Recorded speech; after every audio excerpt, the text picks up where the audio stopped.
গ্রামে কয়েকদিন ধরে শেয়ালে খুব জ্বালাইতেছে।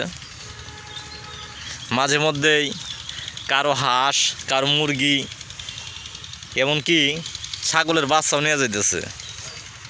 বিশেষ করে এই সন্ধ্যার সময় আর হলো সকাল 6টা-7টার দিকে শিয়াল, খাটাস এগুলো আমাদের বাড়ি থেকে হাঁস, মুরগি এবং ছাগলের বাচ্চা নিয়ে গেছে।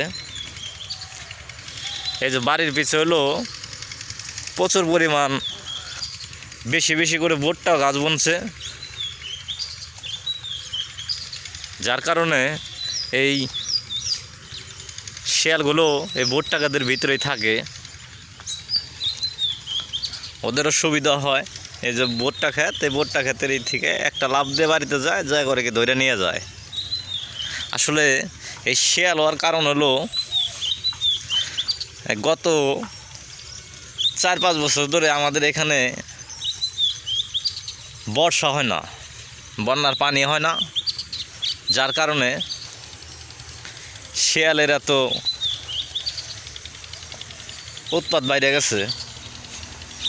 এক সময় পানি হইতো, বন্যার পানিতে শিয়ালগুলো যে সমস্ত এলাকায় শুকনো সেখানে থাকতো, কিন্তু এখন আর থাকে না। আবার এক সময় দেখছি যে অনেক মানুষ শিয়ালগুলো মাইরাও ফেলাইছে। তো কী করবো, আসলে গত 1 বছরের ভিতরে আমাদের বাড়ি থেকে 2টা ছাগলের বাচ্চা এবং 3-4টি হাঁস মুরগি নিয়ে গেছে।